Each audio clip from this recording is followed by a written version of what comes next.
Bienvenidos al segundo tema del seminario bíblico, profético, histórico.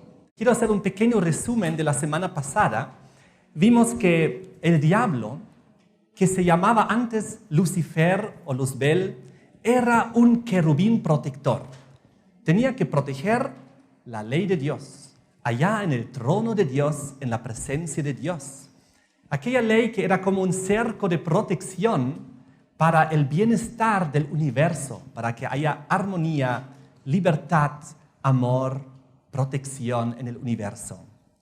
Lucifer, en él creció la soberbia, él quería ser como Dios, quería levantar su propio trono, él quería tener adoración él mismo, y de esta manera él desobedeció, pecó y traicionó lo que él tenía que proteger, que era la santa ley de Dios, allá en el arca del pacto celestial.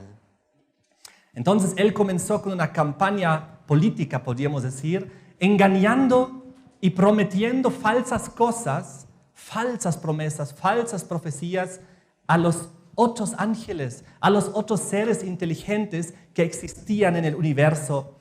Desafortunadamente, 1/3 de los seres inteligentes, de los ángeles, se unieron a la rebelión, creyeron en Lucifer y desobedecieron también, se unieron a la rebelión.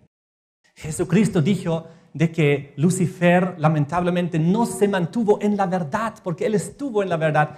Y entonces, cuando cayeron aquí el planeta Tierra, hubo la primera pareja edénica, Adán y Eva, que tuvieron también la decisión entre los dos árboles, el árbol de la vida y el árbol de la ciencia del bien y del mal. Lamentablemente, la serpiente apareció, la serpiente antigua detrás del cual estaba el diablo, Lucifer, y la engañó. La mujer creyó, comió del fruto, desobedeció, se unió a la rebelión juntamente con su esposo, que también hizo lo mismo. Los dos cayeron. Aunque el Lucifer había dicho lo opuesto a lo que Dios había dicho. Dios había dicho claramente a Adán y Eva, no coman de este árbol de la ciencia del bien y del mal, porque el día que coman de él van a morir. Desafortunadamente, hicieron caso a la mentira, a la palabra opuesta de la criatura, de la serpiente. Detrás estaba el diablo que dijo, no moriréis, coman nomás, seréis como Dios. Ustedes mismos sabrán el bien, sabrán el mal, sabrán todo, serán libres. La falsa libertad comenzó a proclamar. Entonces recordemos también que la semana pasada vimos en el anterior tema que ellos comenzaron a experimentar inmediatamente las consecuencias del mal, las tristes consecuencias, la mala conciencia, el miedo, el autojustificarse, el dar la culpa al otro y muchas otras cosas más. Pero Jesús intervino ese mismo día. La Biblia dice que ese mismo día una ovejita, simbólicamente Jesucristo, murió en su lugar. Ellos tenían que morir, pero en su lugar, como sustituto, murió una ovejita inocente, que no tenía nada que ver, que no había pecado, que no tenía culpa. Pero ellos así fueron revestidos nuevamente con túnicas de pieles, pero tuvieron que abandonar el paraíso porque ya ellos eran mortales. Ya no tenían acceso al árbol de la vida para convertirse pecadores inmortales. Su naturaleza misma había cambiado. Muy bien, a partir de ahora vamos a avanzar con conocimiento nuevo acerca del desarrollo del conflicto cósmico entre el bien y el mal. Los que tienen Biblias pueden leer conmigo. También, después del próximo tema, todo este material estará disponible en un material para que ustedes tengan los versículos y lo puedan leer en sus casas también. En Apocalipsis 11, versículo 19, nos revela que allá en el cielo, en el templo de Dios, allá estaba el arca del pacto de Dios. Dice San Juan en su visión, el templo de Dios fue abierto en el cielo y el arca de su pacto se veía en el templo. ¿Qué hay en el cielo? El templo de Dios. ¿Y qué hay en el templo de Dios? El arca de su pacto. Y según lo que hemos estudiado la semana pasada ya, ¿qué está dentro del arca del pacto? Dios colocó su santa ley. Así que Es eso lo que el querubín protector Lucifer tenía que proteger ahí en la presencia de Dios, la ley de Dios. Y esa ley, según Salmos 111, versículos 7 y 8, es eterna. Fieles son todos tus mandamientos, afirmados, dice, eternamente y para siempre. La ley de Dios, como su cerco de protección, como su fundamento de su gobierno celestial, como su constitución básica, estaba ahí vigente y sigue ahí vigente en el cielo. San Juan lo vio en la visión. Pero ¿qué es lo que ocurrió? Volvemos al Antiguo Testamento, Ezequiel 28. Vamos a profundizar un poquito lo que vimos en el anterior tema. En Ezequiel capítulo 28 vemos aquí un símbolo del diablo que era el príncipe de Tiro, que el Señor utiliza para representar aquí al diablo con todas sus características. Y en Ezequiel 28, versículo 2, a partir de la mitad, dice: por cuanto se enalteció tu corazón y dijiste, soy un Dios.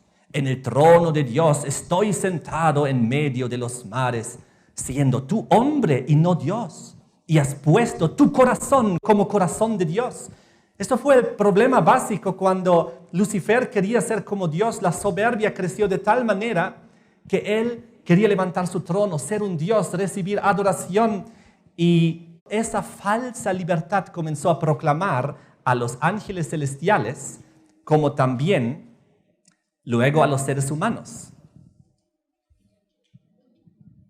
Vamos a ver de qué manera Lucifer comenzó a quebrar la ley y comenzó a arrasar tras sí a tantos ángeles y seres inteligentes. Esto es lo que comenzó a ofrecer no solamente los ángeles, sino también en Génesis capítulo 3, versículo 5, también a los seres humanos, diciendo a través de la serpiente antigua hacia Adán y Eva: ¿sabe Dios que el día que comáis de él, del árbol, del fruto prohibido, serán abiertos vuestros ojos? Seréis como Dios, sabiendo el bien y el mal. Adán y Eva conocían muy bien el bien. Ellos vivían en armonía, en felicidad, en justicia, en amor. No conocían el mal, porque Dios había prohibido ese conocimiento para protección de sus criaturas, para que nadie lo conozca. Inclusive con decreto de muerte Dios lo prohibió. Tan seria es la cosa. El día que de él comieras, ciertamente morirás. Pero entonces, lamentablemente, comieron, y el ser humano, tal como los ángeles antes de ellos, comenzaron a experimentar ser pequeños dioses. Ellos comenzaron a redefinir individualmente el bien y el mal, diciendo, para mí esto está bien, esto para mí está mal. Y para otro ser humano, para mí esto está bien, para mí esto está mal. Y cada ser humano comenzó a levantar su pequeñito trono, sentarse ahí como un pequeño Dios, estableciendo sus propias leyes. Para mí esto está bien, para mí esto está mal. Y de esta manera, comenzando a ser pequeños dioses individuales, tal como el diablo lo había prometido. Ustedes seréis como dioses, sabrán ustedes mismos el bien y el mal. ¿Para qué necesitan a Dios? Tremendo la falsa libertad que el diablo comenzó a proclamar a los seres humanos. Y el libro de Isaías habla acerca de esta actitud. Quisiera leer con ustedes cómo Dios expresa este problema. Isaías 5, versículo 20, donde dice: ay de los que a lo malo dicen bueno y a lo bueno dicen malo, que hacen de la luz tinieblas y de las tinieblas luz, que ponen lo amargo por dulce y lo dulce por amargo. Ay de aquellos. Aquí estamos viendo pequeños dioses que están cambiando individualmente las cosas, diciendo: esto es malo, pero para mí es bueno. Eso es bueno, para mí es malo. Eso es dulce, pero para mí es amargo.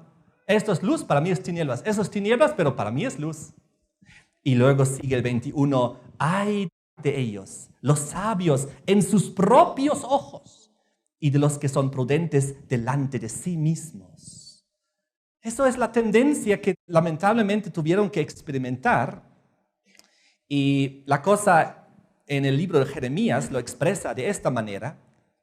Jeremías capítulo 2. Y esto realmente es interesante. Aquí Dios habla a su pueblo de la antigüedad, pero lo que dice aquí lo podemos aplicar también a esta situación general. Y en Jeremías 2, versículo 31, en la parte final dice, ¿por qué ha dicho mi pueblo, somos libres, nunca más vendremos a ti? ¿Qué dijo el pueblo aquí a Dios? Somos libres, nunca más vendremos a ti, a Dios.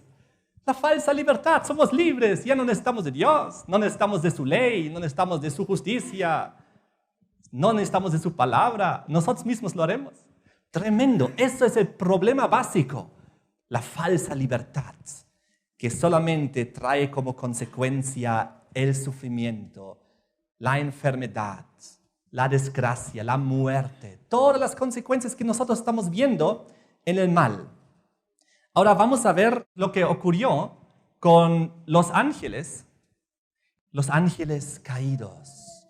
Qué tristeza fue cuando tuvieron que abandonar el cielo, donde vivían ya no sabemos cuántos siglos, milenios, millones de años, no lo sabemos, porque ellos vivían en la eternidad hasta el día de la rebelión y del conflicto que luego se trasladó a la tierra. Y cuando ellos cayeron, fíjense qué triste lo que la Biblia revela. Segunda de Pedro 2:4, porque si Dios no perdonó a los ángeles que pecaron, sino que arrojándolos al infierno los entregó a prisiones de oscuridad para ser reservados al juicio. Muy bien, el juicio es otro tema, pero lo que vemos aquí es que ellos, los ángeles que pecaron, dice aquí. ¿De quién estamos hablando? Del tercio de ángeles que se unió a la rebelión de Lucifer. Aquellos ángeles que pecaron. ¿Y qué es pecado según 1 de Juan 3:4? Lo hemos visto ya en el anterior tema. Pecado es transgresión de la ley. Aquí dice los ángeles que pecaron, que fueron arrojados, que están reservados para el juicio. El diablo pecó primero, era el primero en transgredir la ley y luego arrasó tras sí a los ángeles que pecaron también. Un tercio de ellos. Y el libro de Judas, justo antes del Apocalipsis, nos revela un detalle adicional. Judas versículo 6, donde nuevamente habla de ellos, de los ángeles caídos. A los ángeles que no guardaron su dignidad, sino que abandonaron su propia morada. Ellos vivían en el cielo, abandonaron su propia morada, no guardaron su dignidad, porque se unieron a la rebelión, desconfiando en la palabra de Dios, desobedeciendo la palabra de Dios, uniéndose al rebelde Lucifer. Y también aquí dice ellos reservados para el juicio de gran día. Entonces, según yo lo entiendo, era como un intento de golpe de estado en el cielo.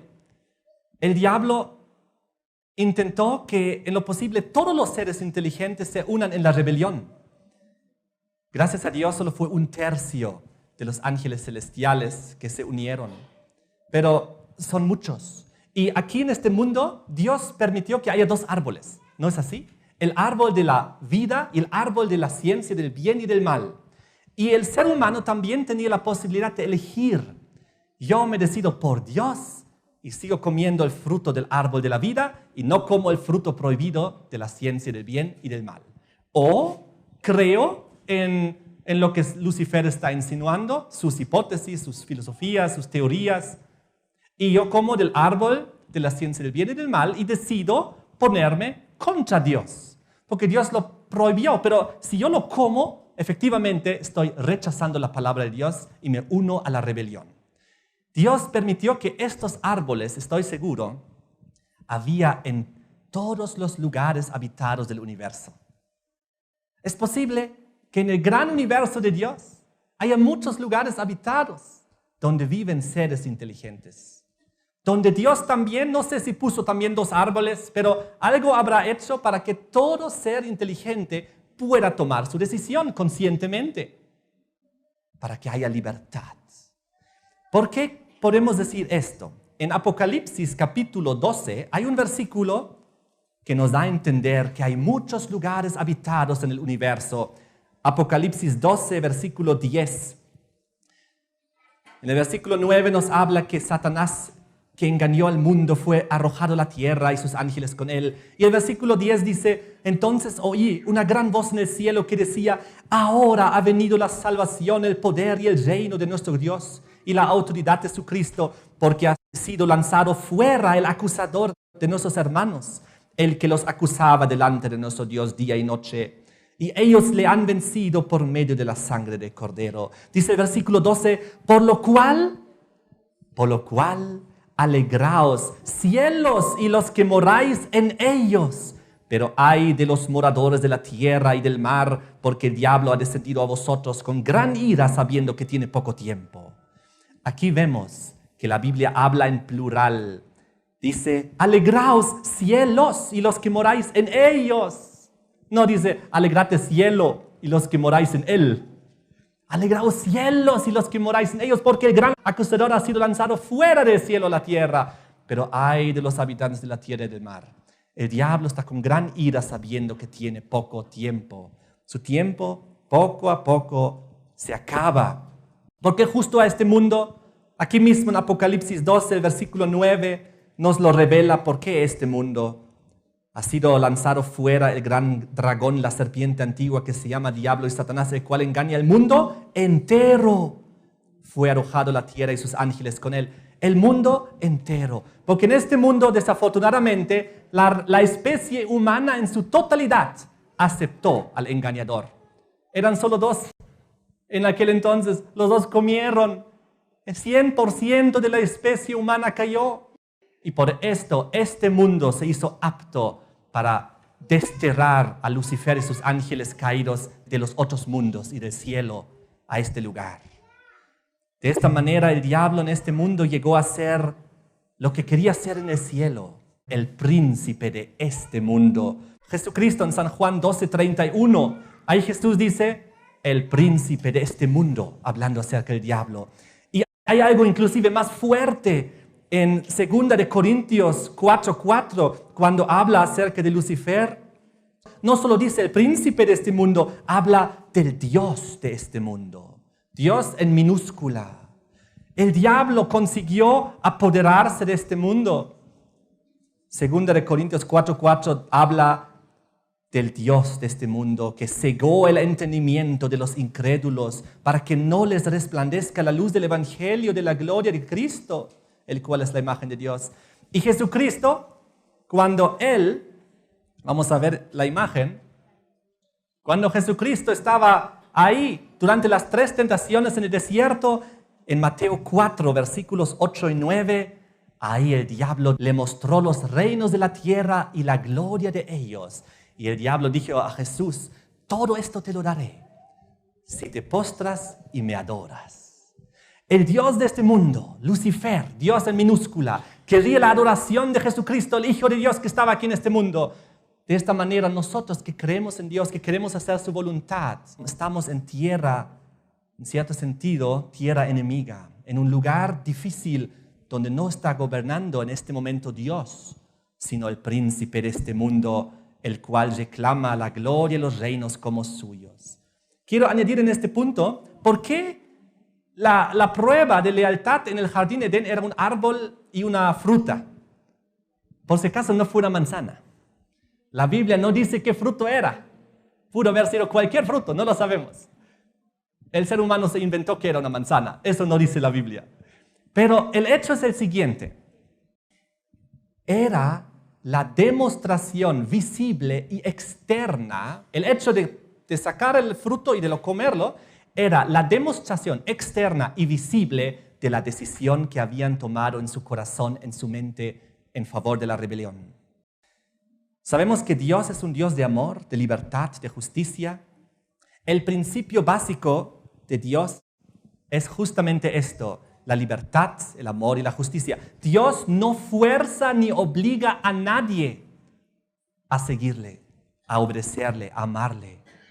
Él nos dio la facultad de escoger, libre albedrío, de escoger por nosotros mismos. El Señor no es un dictador, un tirano que nos impone, que nos fuerza. No, siempre es voluntad del ser humano. Quiero leerles 3 pasajes para probar lo que estoy diciendo. Apocalipsis 22, donde dice el Espíritu Santo y la esposa, que es un símbolo de la iglesia, ven. Y el que oye diga, ven. Y ahora viene el punto, el que tiene sed venga. Y el que quiera tome del agua de la vida gratuitamente. ¿Quién? El que quiera. Dios solamente dice, ven, ven. Si quieres, tómalo. Dios no te fuerza, no te obliga. Isaías 1 enseña lo mismo. La palabra de Dios es una unidad. Isaías 1, versículo 16, donde dice, lavaos, limpiaos, quitad la iniquidad de vuestras obras delante de mis ojos, dejad de hacer lo malo, aprended a hacer el bien, buscad el juicio, restituid al agraviado, haced justicia al huérfano, amparad a la viuda. Venid luego, dice el Señor, y estemos a cuenta. Si vuestros pecados fuesen como la grana, como la nieve serán emblanquecidos. Si fuesen rojos como el carmesí, vendrán a ser como blanca lana. Y ahora viene el punto. Si quisiereis y oyereis, comeréis el bien de la tierra. Y si no quisiereis y fuereis rebeldes, seréis consumidos a espada. Porque la boca del Señor lo ha dicho. Clarito, si quieres. Y si no quieres, también, pero hay dos consecuencias, hay dos caminos. El ser humano escoge, y lo mismo en Josué, que es un pasaje bastante conocido, donde él llama al pueblo en Josué 24, versículo 15, a la decisión. Y dice, si mal os parece servir al Señor, escogeos hoy a quién sirváis. Si a los dioses a quienes sirvieron vuestros padres, los ídolos, cuando estuvieron al otro lado del río, o los dioses de los amorreos en cuya tierra habitáis, pero yo, dice Josué, y mi casa serviremos al Señor. Totalmente claro, escogeos. La salvación es condicional. Tú tienes que escogerla, decidirte por ella, pero Dios muestra claramente que hay consecuencias por el bien o por el mal. Por escoger el camino del Señor habrá vida, bendición, salud. O escoger, pues, el propio camino del mal, donde hay maldición, donde hay consecuencias terribles. Y les quiero contar una cosa, que cuando Lucifer y sus ángeles allá estaban en la gran rebelión en el cielo, ellos en el cielo realmente decidieron en contra de la ley de Dios al 100%, porque comenzaron a transgredir todo lo que se podía transgredir. Vamos a hacer un análisis. Éxodo 20 nos habla de los 10 mandamientos. Y ahora fíjense lo que los ángeles caídos transgredieron en el cielo. En primer lugar, el primer mandamiento dice que no hay que tener otro Dios delante de Dios. Pero ellos quebraron el primer mandamiento, escogieron a Lucifer como su Dios que estaba levantando su trono ahí. Luego también el segundo mandamiento que prohíbe tener imágenes, inclinarse ante ellas y honrarlas. ¿Qué hicieron los ángeles? Se inclinaron y honraron a Lucifer, siguiendo su rebelión, quebrando el segundo también. Quebraron también el quinto mandamiento que dice que no debemos deshonrar a nuestro Padre. En este caso, su Padre era Dios, el Creador. Ellos lo deshonraron al decidirse en contra de Él. ¿Qué hicieron con el tercer mandamiento que dice que no hay que tomar el nombre de Dios en vano? Con seguridad, en toda esa campaña política es lo que ocurrió constantemente, declarando que Dios seguramente es injusto, que su ley es injusta, que no hay que guardarla, que nos está prohibiendo cosas que debemos hacer. Y luego también en Juan 8:44, lo que vimos también en el tema anterior, donde Jesús dice, el diablo ha sido dos cosas, uno mentiroso y otro asesino desde el principio. Aquí estamos viendo que quebraron el sexto y el noveno mandamiento, no mentirás, no asesinarás. Y también ellos quebraron el octavo y el décimo mandamiento. El octavo dice que no debemos robar y el décimo que no debemos codiciar. Pero ¿qué es lo que ocurrió? Ellos codiciaron el trono de Dios. Ellos codiciaron el lugar de Dios. Ellos querían usurparlo, robarlo, lo que no era suyo. De esta manera quebraron los 8 mandamientos. Ahora, ¿por qué no quebraron el mandamiento no adulterarás? Porque en Mateo 22, versículo 30, nos dice que los ángeles no tienen lo que el ser humano tiene, no tienen sexo como hombre y mujer. Y de esa manera, Mateo 22, versículo 30 dice, Jesucristo, porque en la resurrección ni se casarán ni se darán en casamiento, sino serán como los ángeles de Dios en el cielo. ¿Por qué no quebraron el séptimo mandamiento? Porque no pudieron, porque no son seres humanos. Si no, lo hubiesen quebrado a todo dar. Ahora, ¿Qué es el cuarto mandamiento del día de reposo? Vamos a leer en Génesis 2, 1 al 3. Leemos que Dios dio al ser humano el séptimo día después de terminar de crear el mundo en 6 días, el séptimo día de reposo, santificado, bendecido, reposo de Dios. Y Dios estableció este reposo, pero ¿para quién fue dado esto? Leamos Marcos capítulo 2, versículo 27. Marcos 2, 27, dice Jesucristo lo siguiente: también les dijo, el día de reposo, el sábado, fue hecho por causa del hombre. ¿Para quién fue hecho el sábado? ¿Para los ángeles? Para el hombre. Por eso Dios lo instituyó como un ritmo semanal, pues después de 6 días de trabajo, 1 de reposo.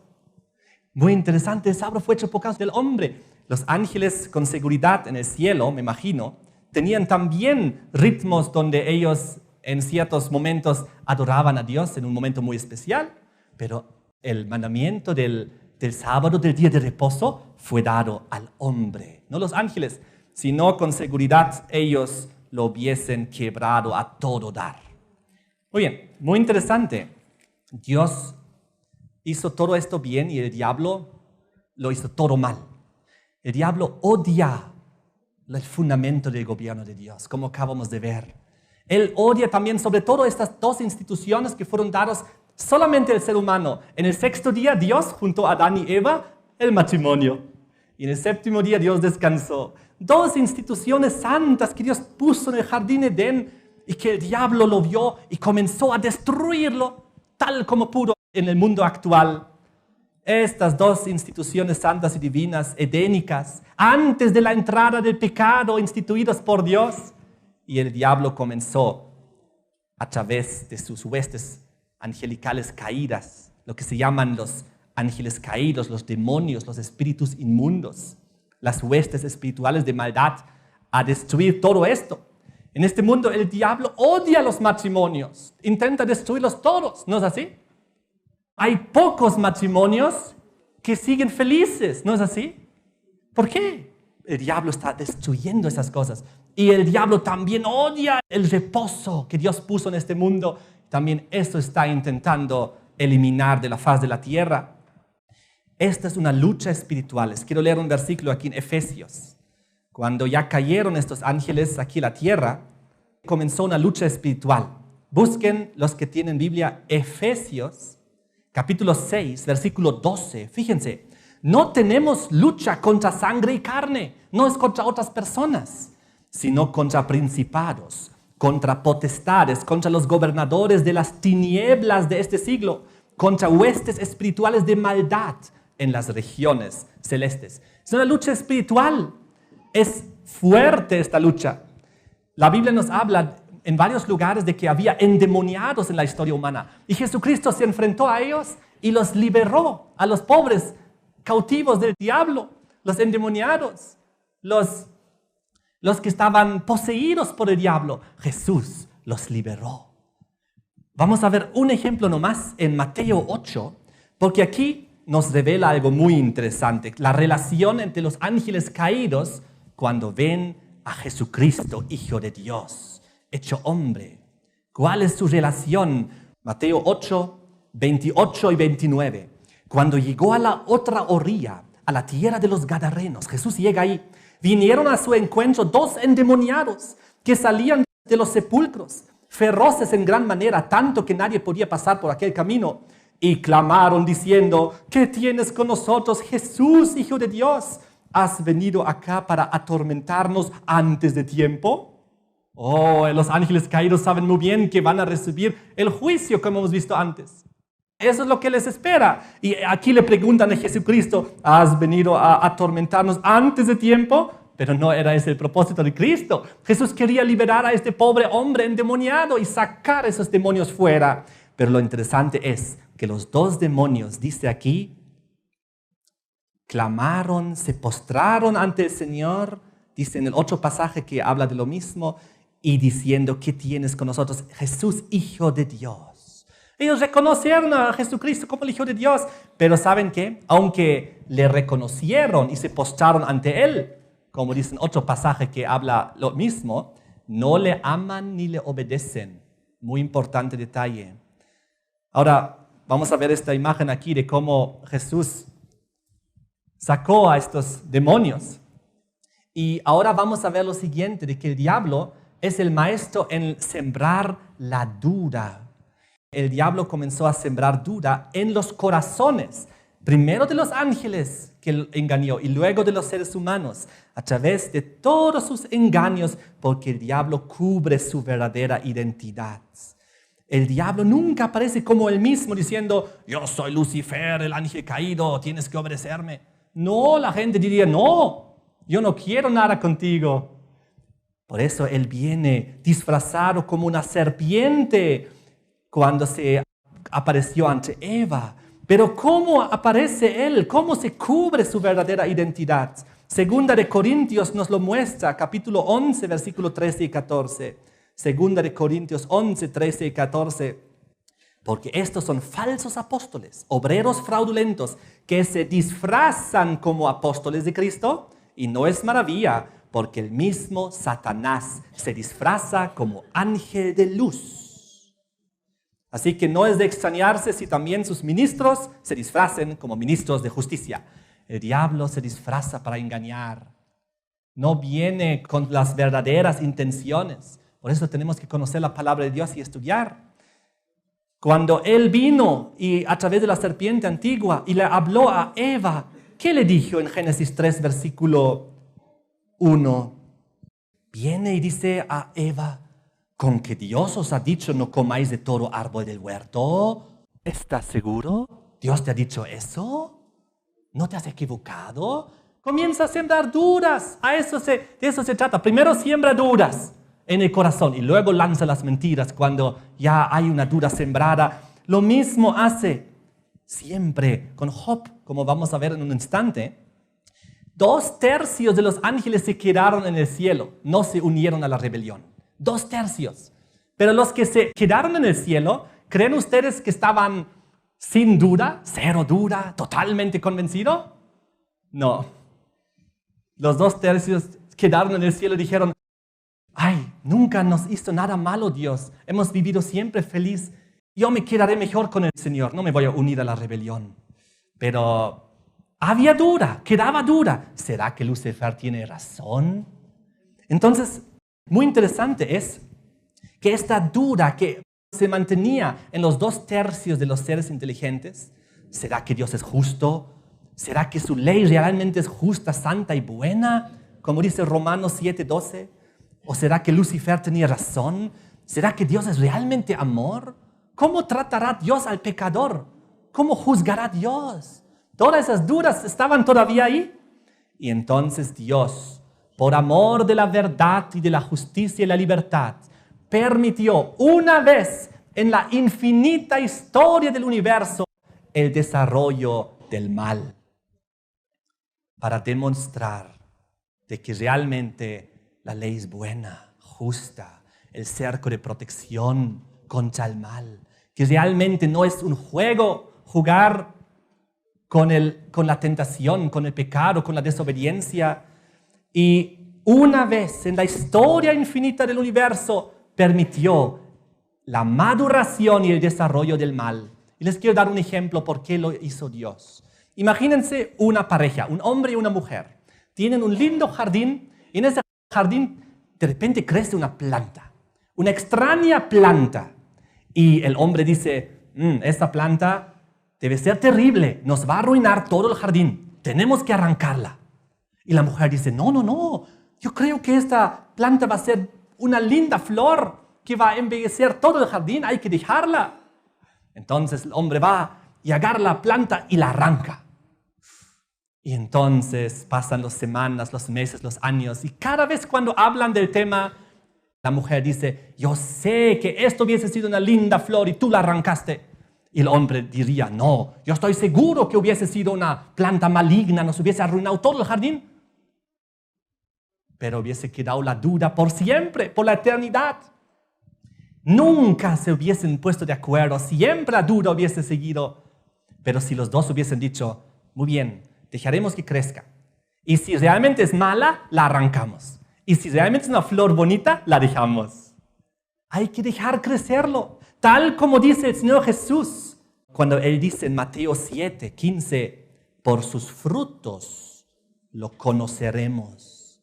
Tenemos que reconocer las cosas por sus frutos. Mateo 7, 15, guardaos de los falsos profetas que vienen a vosotros con vestidos de ovejas, por dentro son lobos rapaces.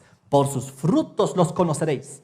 ¿Acaso se recogen uvas de los espinos o higos de los abrojos? Así pues, todo buen árbol da buenos frutos, pero el árbol malo da malos frutos. No puede el buen árbol dar malos frutos, ni el árbol malo dar buenos frutos. Así que por sus frutos los conoceréis. Clarito. Es lo que Dios permitió, el desarrollo una vez en la historia entre el bien y el mal. Y además en Gálatas 6, 7 y 8, el Señor también dice que lo que sembramos también lo cosechamos. La ley de la vida. Entonces Dios permitió una vez en la historia el desarrollo de la maldad, pero nunca más volverá. Nunca más se repetirá esto. Esta historia va a terminar pronto.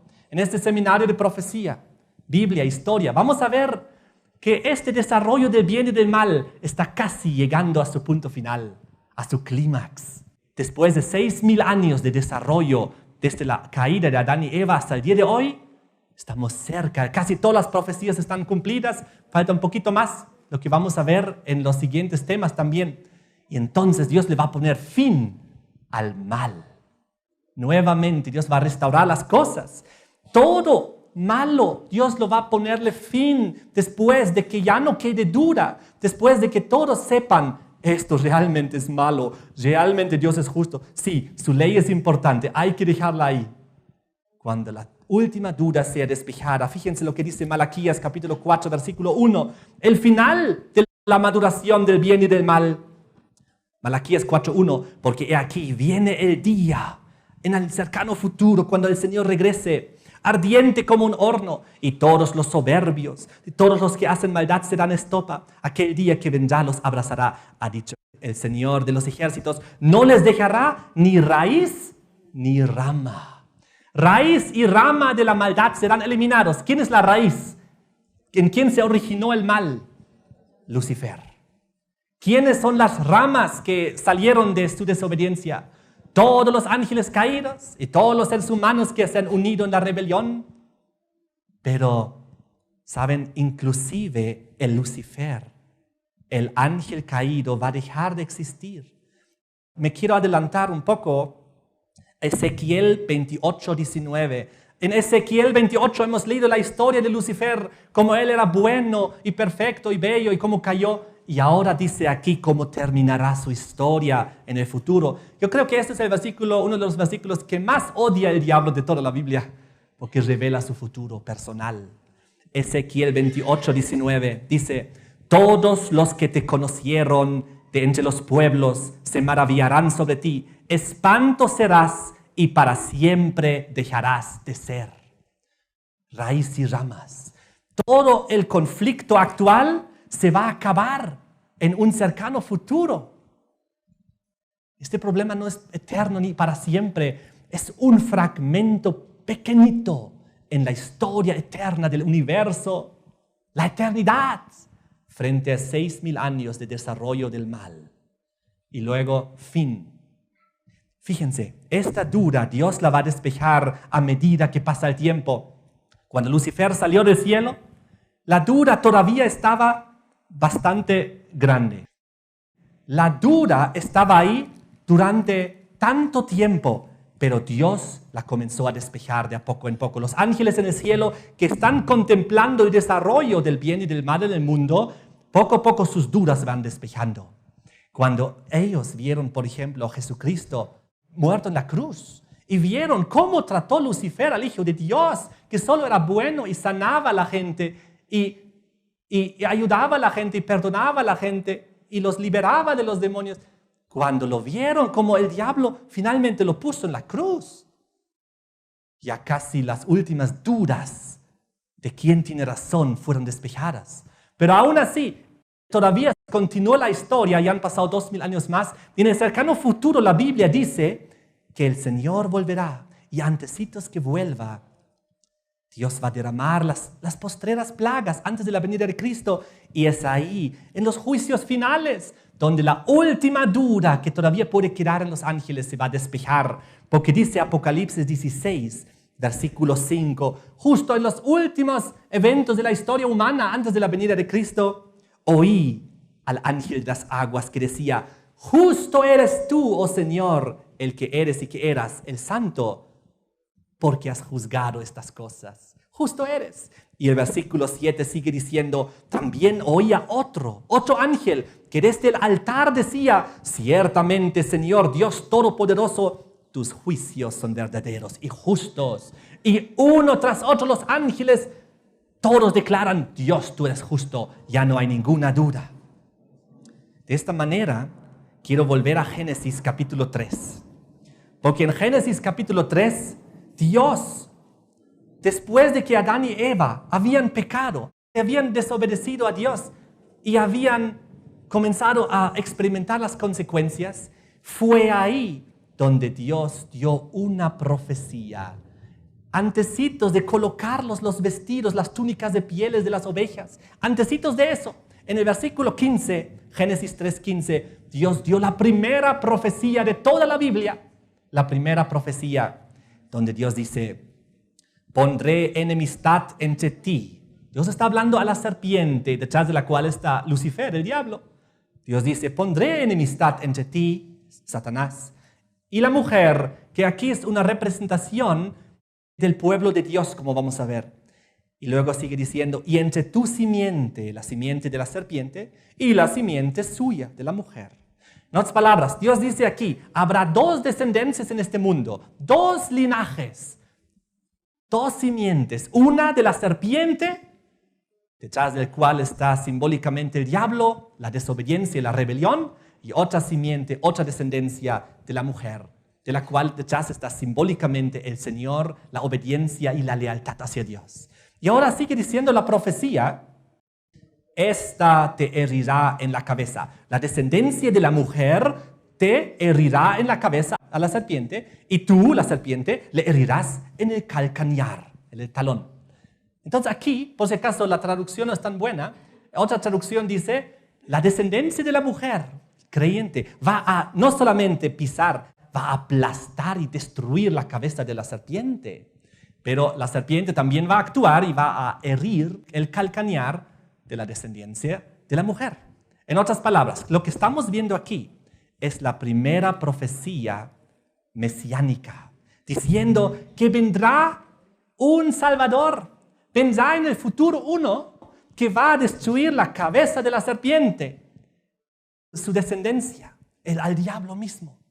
Pero lamentablemente también la descendencia de la serpiente tendrá cierto poder y le va a herir en el calcañar. Vamos a ver qué significa esto. Efectivamente, cuando comenzaron a desarrollarse dos descendencias en el mundo, como vamos a ver a continuación, pero antes ya estaba predicho, va a venir uno en el futuro de la descendencia de la mujer que va a aplastar la cabeza de la serpiente. Este problema se va a arreglar. Esto no va a ser por siempre así. Pero habrá una enemistad en este mundo entre estas dos descendencias, una obediente y leal a Dios, otra obediente y leal a la rebelión y a Lucifer. En Hebreos capítulo 2, versículo 14, habla de Jesucristo que cuando Él murió en la cruz, aplastó la cabeza de la serpiente, puso fin al poder que tenía el enemigo, el diablo. Hebreos 2:14. Así que por cuanto los hijos participaron de carne y sangre, Él, Jesús, también participó de lo mismo para destruir por medio de la muerte, que murió en la cruz, al que tenía el imperio de la muerte, este es el diablo. Cuando Jesús murió en la cruz, el diablo fue destruido, su poder, su imperio. Pero, ¿qué pasó? ¿Cómo hirió el diablo a Cristo en el calcañar simbólicamente? Pues al clavarlo en la cruz, pero no lo pudo retener ahí. La Biblia dice que después de 3 días, ¿qué pasó con Jesús? Resucitó y se fue al cielo. Fue una herida que recibió así, que lastimó mucho, que era terrible, pero que no tenía una consecuencia mayor. Tal como cuando tú te clavas algo en tu talón, en tu calcañar, te sufres, tienes un problema un ratito, pero no te va a matar, no te va a poner fin. Pero el diablo sí, cuando Cristo murió en la cruz, su imperio le fue quitado. Ese momento, él ya básicamente perdió esta batalla. Las dudas de los ángeles que todavía estaban en el cielo se despejaron casi por completo. Dijeron, realmente este Lucifer es terrible. Realmente la consecuencia del mal es terrible. Realmente desobedecer a Dios es terrible. Entonces las fueron despejando las dudas. Ahora, por si acaso, tú y yo también vamos a tener que participar en esto, en esta descendencia que va a aplastar simbólicamente la cabeza de la serpiente. Fíjense aquí en Romanos 16, versículo 20, dice, el Dios de paz aplastará en breve a Satanás bajo vuestros pies. Simbólicamente, los que creen en Jesús, los que siguen a Dios, los leales y obedientes al Señor, participan también indirectamente en la derrota del mal, de la desobediencia, de la rebelión.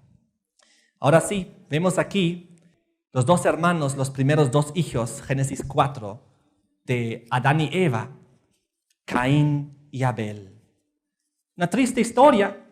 Los dos eran los primeros dos hijos que la Biblia revela de Adán y Eva. Y los dos pusieron un altar, dice la Biblia en Génesis 4. Los dos trajeron algo para ofrecerle a Dios. Los dos lo hicieron a Dios, pero había un problema. La Biblia dice que Dios aceptó el sacrificio de Abel, que era una ovejita, y rechazó la ofrenda de Caín, que eran frutas y verduras. Entonces, ¿qué pasó? ¿Por qué? Ellos, Adán y Eva, que eran sus padres, habían recibido que el símbolo del perdón, de la reconciliación, es la ovejita que tiene que morir en favor del pecador. ¿Recuerdan el capítulo anterior, Génesis 3? Adán y Eva fueron recubiertos por túnicas de pieles y ahí tuvieron que salir del paraíso. Ellos sabían muy bien, nosotros teníamos que haber muerto, pero un sustituto murió por nosotros, una ovejita inocente para el perdón de nuestros pecados. Y ahora sus hijos Caín y Abel, obviamente Adán y Eva les enseñaron todo esto. Y Abel, él tuvo fe, él era creyente y él dijo, yo he pecado por mi culpa, y sacrificó una ovejita. Pero desafortunadamente Caín, su hermano, dijo, no, ¿para qué una ovejita? Yo voy a poner frutas y verduras, lo mejor de mi producción del campo. Y puso ahí, no sabemos qué frutas y verduras fueron, pero las puso ahí y Dios no lo aceptó.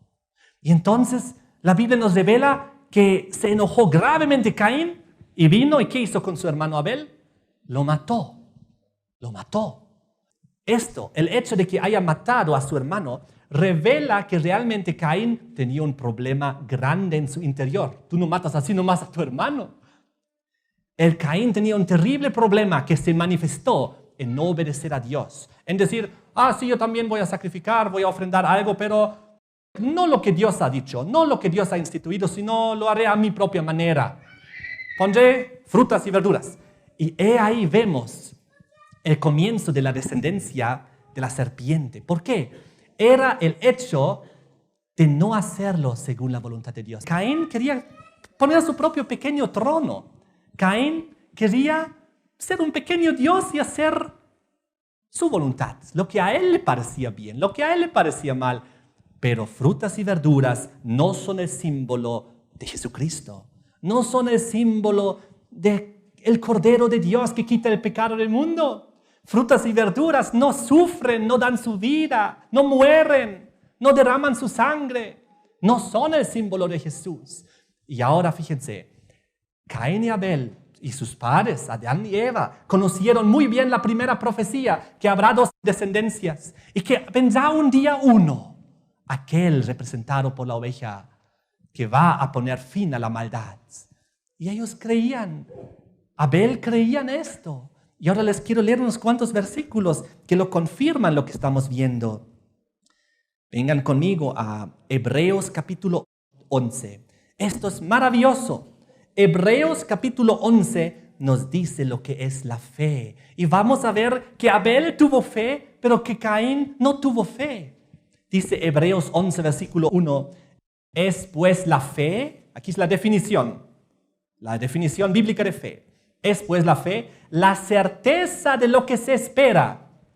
la convicción de lo que no se ve. La fe es la certeza de lo que se espera.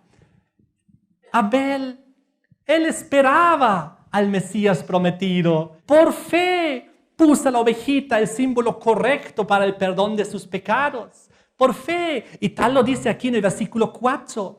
Hebreos 11, versículo 4. Por la fe, es decir, por la certeza de lo que se espera, por lo que está en el futuro, las promesas, las profecías. Fe es creer lo que Dios ha prometido para el futuro, tener certeza de lo que va a ocurrir. Y dice, por la fe Abel ofreció a Dios más excelente sacrificio que Caín, por la fe. Caín aquí está insinuando que no tuvo fe en las promesas de Dios del Salvador. Y de esta manera, desafortunadamente, Dios no pudo aceptar. Aquí vemos el primero que se pone en la descendencia de la serpiente, de la rebelión, de establecer su propio trono, de hacerlo a su manera, de poner sus propias leyes. Dios dice ovejita, pero yo digo fruta y verdura. Ahí está el problema. Y entonces el problema empeoró cuando lo mató a su hermano y el pobre Abel se convirtió en el primer mártir de la historia humana. ¿Por qué murió? ¿Por qué? Porque hizo la voluntad de Dios. Y había uno que tenía una fe ya transformada, sujeta a la rebelión, y que lo mató. Llegó a ser el primer asesino, Caín. En Juan 8:44 dice el Señor Jesús que el diablo ha sido el primer asesino. Pero aquí vemos que Caín ha sido el primer asesino. ¿Por qué? Porque Caín se puso en la descendencia de la serpiente, del diablo, y a través de Caín, el diablo fue finalmente que lo inspiró a hacer este daño. Por lo tanto, el diablo que estaba detrás y que lo insinuó a esa tentación, a hacer este asesinato, finalmente también es el culpable de esto. Primera de Juan 3, versículo 10. En esto se manifiestan los hijos de Dios y los hijos del diablo. Aquí vemos las dos descendencias de la serpiente y de la mujer. Todo aquel que no hace justicia y que no ama a su hermano no es de Dios y es hijo del diablo. Pero obviamente el que hace justicia y ama a su hermano es hijo de Dios y parte de la descendencia buena de la mujer.